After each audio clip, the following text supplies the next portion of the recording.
ओम शांति। आज है 20 अक्टूबर 2025 और आज है दीपावली। सभी भाई बहनों को दीपावली की बहुत बहुत हार्दिक शुभकामनाएं, शुभ भावनाएं।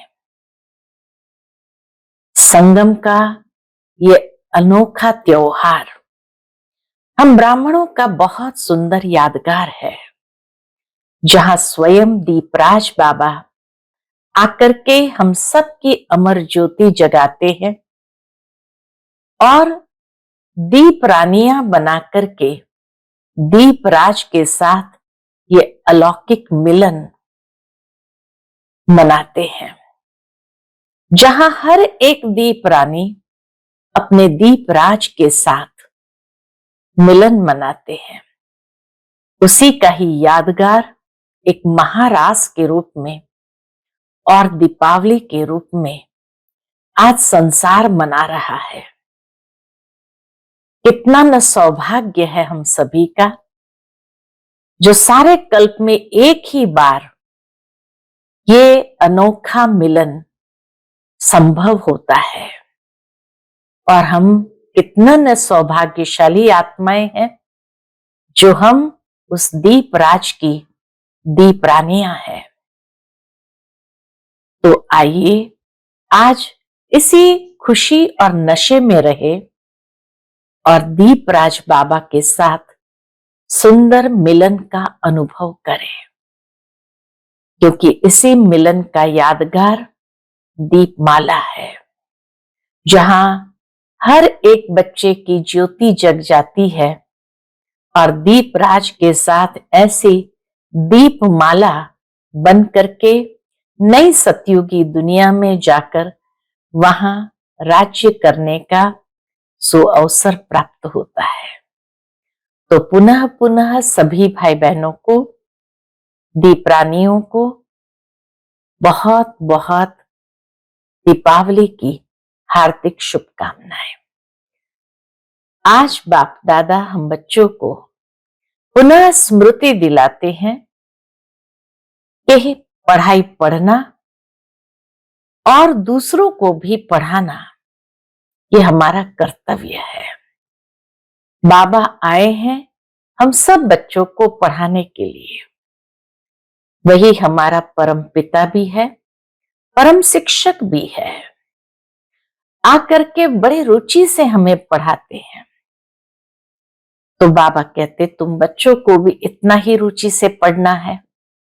दुनिया में अगर किसी का पिता टीचर भी होता है तो वो अपने बच्चों पर विशेष ध्यान देते हुए बहुत रुचि से उन्हें पढ़ाते हैं। बाबा भी हमारा पिता भी है और हमारा शिक्षक भी है, तो बहुत रुचि से पढ़ाते हैं। तो हम बच्चों को भी इतना ही रुचि से पढ़ना है। कभी कोई ऐसे वैसे संकल्प करते हुए ये ख्याल नहीं करना है क्या फिर से ऐसे ही चक्कर लगाते रहेंगे इस ड्रामा के अंदर, क्या इस आवागमन से कभी छूटना नहीं होगा, क्या कभी मोक्ष नहीं मिल सकता है।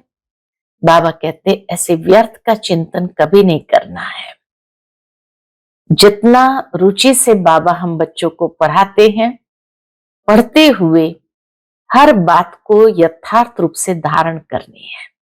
तो सुनते हैं आज के बाबा के अनमोल मधुर महावाक्य। ओम शांति। मीठे बच्चे, बाबा आए हैं तुम्हें बहुत रुचि से पढ़ाने। तुम भी रुचि से पढ़ो।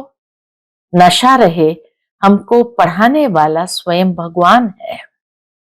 आज की मुरली से प्रश्न है, तुम ब्रह्मा कुमार कुमारियों का उद्देश्य व शुभ भावना कौन सी है। उत्तर, तुम्हारा उद्देश्य है कल्प 5000 वर्ष पहले की तरह फिर से श्रीमत पर विश्व में सुख और शांति का राज्य स्थापन करना। तुम्हारी शुद्ध भावना है कि श्रीमत पर हम सारे विश्व की सदगति करेंगे। तुम नशे से कहते हो हम सबको सदगति देने वाले हैं।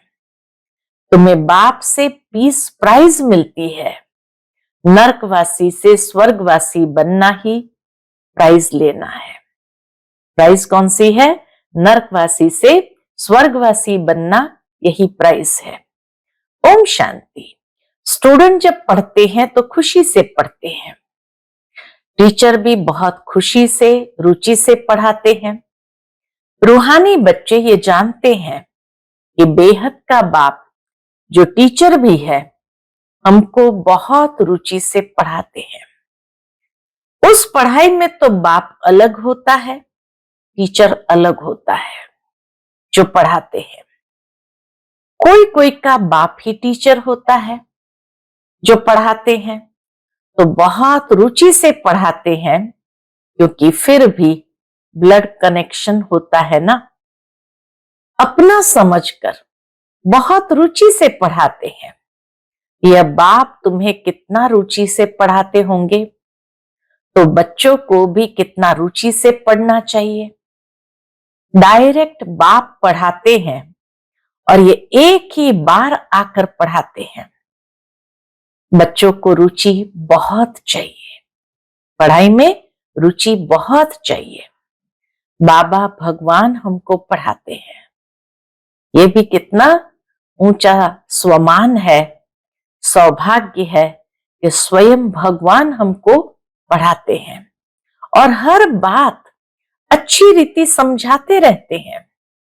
कोई कोई बच्चों को पढ़ते पढ़ते विचार आता है। क्या विचार आता है? ये क्या है?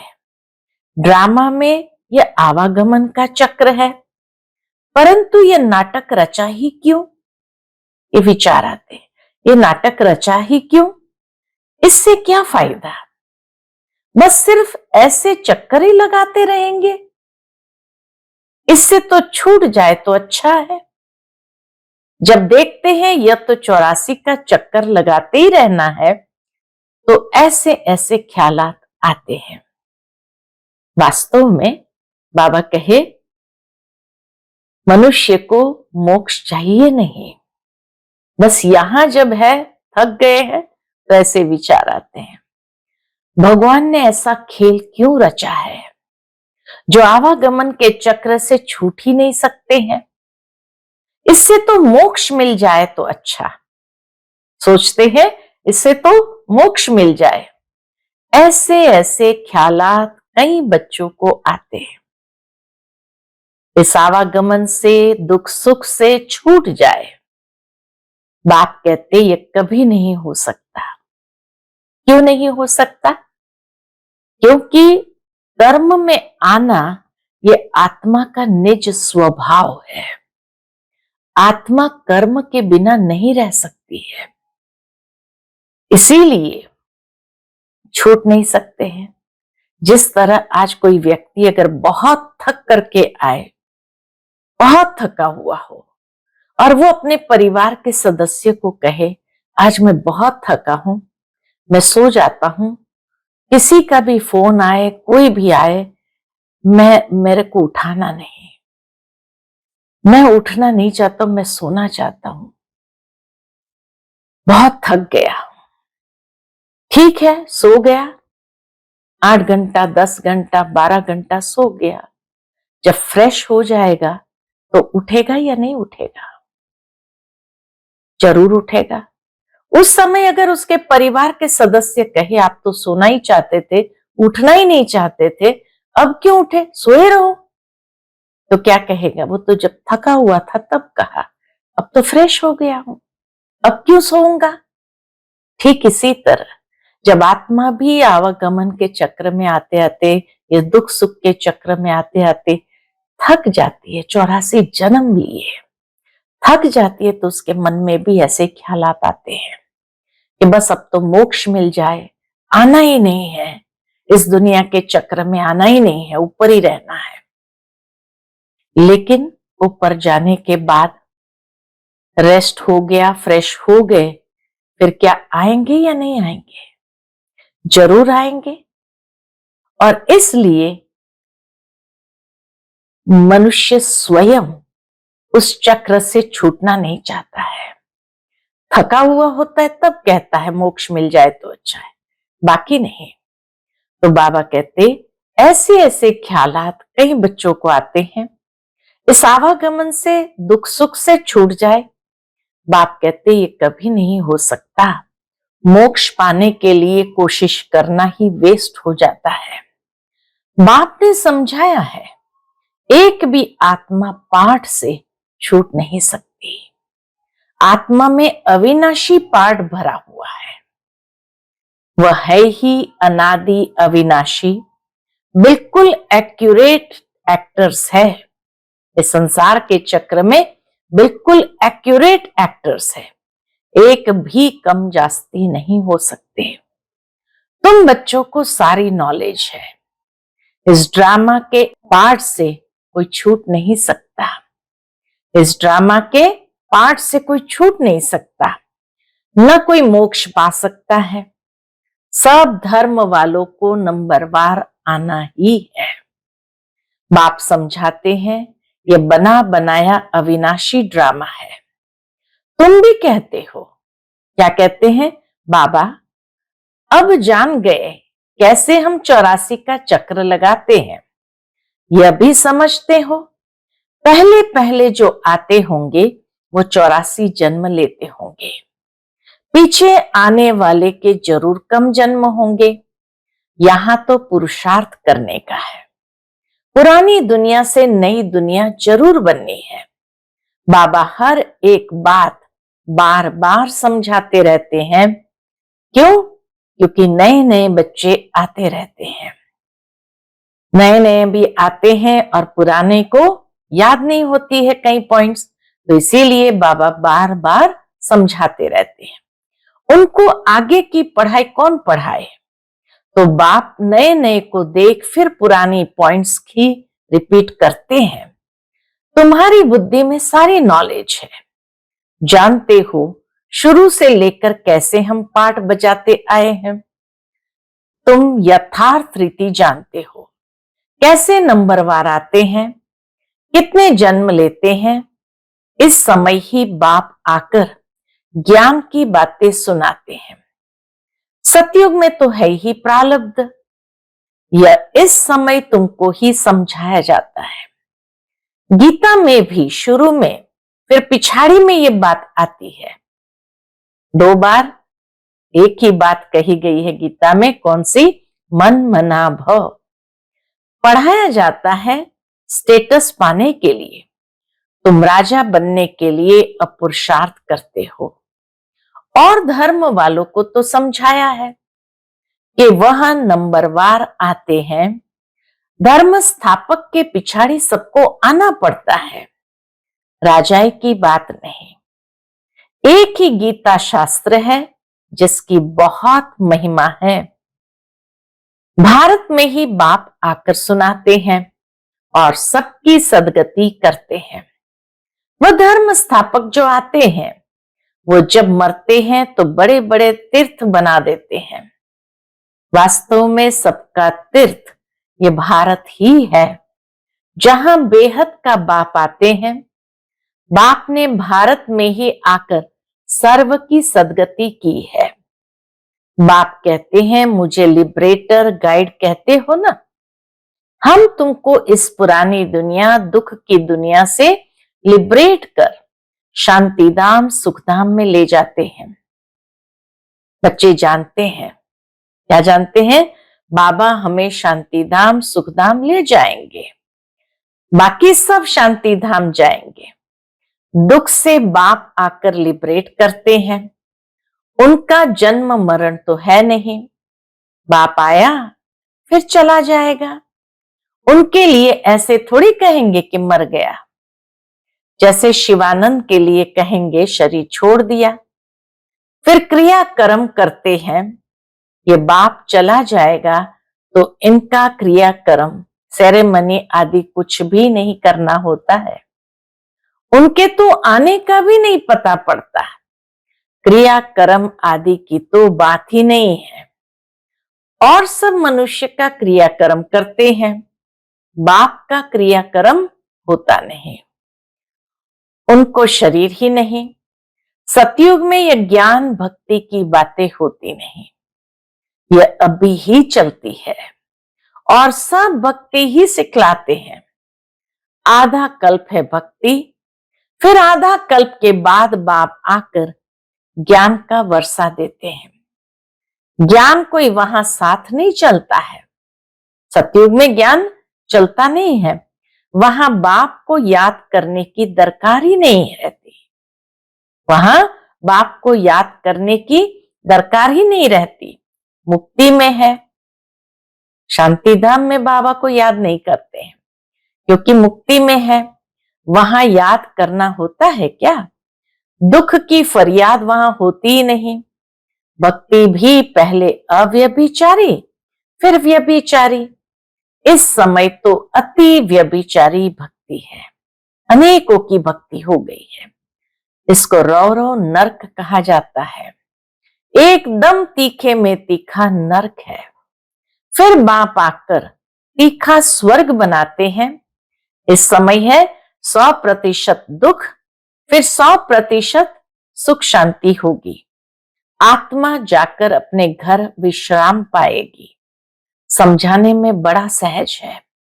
बाप कहते मैं आता ही तब हूं जब नई दुनिया की स्थापना कर पुरानी का विनाश करना होता है। इतना कार्य सिर्फ एक तो नहीं करेंगे, खिदमतगार बहुत चाहिए। अकेला बाबा नहीं करेगा। बाबा कहे खिदमतगार बहुत चाहिए। इस समय तुम बाप के खिदमतगार बच्चे बने हो। भारत की खास सच्ची सेवा करते हो। सच्चा बाप सच्ची सेवा सिखलाते हैं। अपना भी, भारत का भी और विश्व का भी कल्याण करते हो। 3 तरीके से सबका कल्याण हो जाता है। खुद का भी, भारत का भी और विश्व का भी कल्याण करते हो। तो कितना रुचि से करना चाहिए। बाबा कितनी रुचि से सर्व की सदगति करते हैं। अभी भी सर्व की सदगति होनी है जरूर। यह है शुद्ध अहंकार, शुद्ध भावना। ये सबकी सदगति जरूर हो। तुम सच्ची सच्ची सेवा करते हो, परंतु गुप्त। आत्मा करती है शरीर द्वारा। तुमसे बहुत पूछते हैं। क्या पूछते हैं? बीके का उद्देश्य क्या है? बोलो, बीके का उद्देश्य है विश्व में सतयुगी सुख शांति का स्वराज्य स्थापन करना। यह है बीके का उद्देश्य, विश्व में सतयुगी सुख शांति का स्वराज्य स्थापन करना। हम हर 5000 वर्ष बाद श्रीमत पर विश्व में शांति स्थापन कर विश्व शांति की प्राइज लेते हैं। यथा राजा रानी तथा प्रजा प्राइज लेते हैं। नरकवासी से स्वर्गवासी बनना कम प्राइज है क्या? वह पीस प्राइज लेकर खुश होते रहते हैं। मिलता कुछ भी नहीं। दुनिया में लोग पीस प्राइज लेकर खुश होते हैं, बाकी फायदा कुछ नहीं। सच्ची सच्ची प्राइज तो अभी हम बाप से ले रहे हैं। कौन सी? विश्व के बादशाही की। कहते हैं ना, भारत हमारा उच्च देश है। कितनी महिमा करते हैं। सब समझते हैं हम भारत के मालिक हैं, परंतु मालिक है कहां? अभी तुम बच्चे बाबा की श्रीमत से राज्य स्थापन करते हो। हथियार पवार तो कुछ नहीं है। दैवी गुण धारण करते हैं, इसलिए तुम्हारा गायन पूजन है। अंबा की देखो कितनी पूजा होती है। अंबे माँ की कितनी पूजा होती है, परंतु अंबा कौन है? ब्राह्मण है व देवता? ये भी पता नहीं। अंबा, काली, दुर्गा, सरस्वती आदि ऐसे नाम बहुत है। यहां भी नीचे अंबा का छोटा सा मंदिर है। माउंट पर से नीचे अगर देखे, अर्थात अंबाजी में छोटा सा मंदिर था उस समय, तो अभी तो बहुत बड़ा मंदिर बना दिया है। अंबा को बहुत भुजाएं दे देते हैं, ऐसे तो है नहीं। इसको कहा जाता है ब्लाइंड फेथ। क्राइस्ट, बुद्ध आदि आए, उन्होंने अपना अपना धर्म स्थापन किया। तिथि तारीख सब बताते हैं। वहां ब्लाइंड फेथ की तो बात ही नहीं। यहां भारतवासी को कुछ पता नहीं है, रहस्य नहीं जानते हैं, तो फिर स्थूलता में आकर के वर्णन करते हैं। हमारा धर्म कब और किसने स्थापन किया, इसलिए कहा जाता है ब्लाइंड फेथ। अभी तुम पुजारी हो, फिर पूज्य बनते हो। तुम्हारी आत्मा भी पूज्य, तो शरीर भी पूज्य बनता है। तुम्हारी आत्मा की भी पूजा होती है। फिर देवता बनते हो तो भी पूजा होती है। बाप तो है ही निराकार, वह सदैव पूज्य है, वह कभी पुजारी नहीं बनते हैं। तुम बच्चों के लिए कहा जाता है आपे ही पूज्य, आपे ही पुजारी। बाप तो एवर पूज्य है, यहां आकर बाप सच्ची सेवा करते हैं, सबको सदगति देते हैं। बाप कहते हैं अब माम एकम याद करो, दूसरे कोई देहधारी को याद नहीं करना है। यहां तो बड़े बड़े लखपति करोड़पति जाकर अल्लाह अल्लाह कहते हैं। इतनी अंधश्रद्धा है। बाप ने तुमको हम सो का अर्थ भी समझाया है। हम सो ब्राह्मण, सो देवता, सो क्षत्रिय, वैश्य, शूद्र। वह तो कह देते शिवोहम, आत्मा सो परमात्मा। अब बाप ने करेक्ट कर बताया है, हम सो का करेक्ट अर्थ बाबा ने बताया है। अब जज करो, भक्ति मार्ग में राइट सुना है या हम राइट बताते हैं। हम सो का अर्थ बहुत लंबा चौड़ा है। हम सो ब्राह्मण, देवता, क्षत्रिय। अब हम सो का अर्थ कौन सा राइट है? आत्मा सो परमात्मा राइट है या हम सो ब्राह्मण, देवता, क्षत्रिय राइट है? हम आत्मा चक्र में ऐसे आती है। विराट रूप का चित्र भी है, इसमें चोटी ब्राह्मण और बाप को दिखाया ही नहीं है। देवताएं कहां से आए, पैदा कहां से हुए? कलयुग में तो है शूद्र वर्ण, सतयुग में फट से देवता वर्ण कैसे हुआ?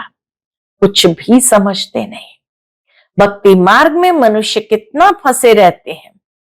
कोई ने ग्रंथ पढ़ लिया, ख्याल आया, मंदिर बना लिया, बस ग्रंथ बैठ सुनाएंगे। बहुत मनुष्य आ जाते हैं, बहुत फॉलोअर्स बन जाते हैं, फायदा तो कुछ भी नहीं होता। खाली सुनने से तो फायदा होता नहीं। बहुत दुकान निकल गए हैं। अब यह सब दुकान खत्म हो जाएंगे। यह दुकानदारी सारी भक्ति मार्ग में है, इनसे बहुत धन कमाते हैं। सन्यासी कहते हम ब्रह्म योगी, तत्व योगी है। जैसे भारतवासी वास्तव में है देवी देवता धर्म के, परंतु हिंदू धर्म कह देते हैं, वैसे ब्रह्म तो तत्व है जहां आत्माएं रहती है। उन्होंने फिर ब्रह्म ज्ञानी तत्व ज्ञानी नाम रख दिया है, नहीं तो ब्रह्म तत्व है रहने का स्थान। तो बाप समझाते हैं कितनी भारी भूल कर दी है। ये सब है ब्रह्म, मैं आकर सब ब्रह्म दूर कर देता हूं। भक्ति मार्ग में कहते भी है, हे प्रभु तेरी गति मत न्यारी है। गति तो कोई कर न सके, मते तो अनेकानेक की मिलती है। यहाँ की मत कितनी कमाल कर देती है, सारे विश्व को चेंज कर देती है। श्रीमत ही है जो सारे विश्व को चेंज कर देती है। अभी तुम बच्चों की बुद्धि में है, इतने सब धर्म कैसे आते हैं, फिर आत्माएं कैसे अपने अपने सेक्शन में जाकर रहती है, यह सब ड्रामा में नोंद है। यह भी बच्चे जानते हैं, दिव्य दृष्टि दाता एक बाप ही है। बाबा को कहा यह दिव्य दृष्टि की चाबी हमको दे दो। कई मनुष्य ने कहा यह दिव्य दृष्टि की चाबी हमको दे दो तो हम कोई को साक्षात्कार करा दे। तो बाबा ने क्या कहा होगा? बाबा ने बोला नहीं, ये चाबी किसको भी मिल नहीं सकती। उनके एवज में तुमको फिर विश्व की बादशाही देता हूं ना, मैं नहीं लेता हूं। मेरा ही पार्ट है साक्षात्कार कराने का। साक्षात्कार होने से कितना खुश हो जाते हैं, मिलता कुछ भी नहीं। ऐसे नहीं कि साक्षात्कार से कोई निरोगी बन जाते हैं या धन मिल जाता है, नहीं। मीरा को साक्षात्कार हुआ परंतु मुक्ति को थोड़ी पाया। मनुष्य समझते हैं ये रहती ही वैकुंठ में थी, परंतु वैकुंठ कृष्णपुरी है कहां। ये सब है साक्षात्कार। बाप बैठ सब बातें समझाते हैं। इनको भी पहले पहले विष्णु का साक्षात्कार हुआ, इसको ब्रह्मा बाबा को, तो बहुत खुश हो गया।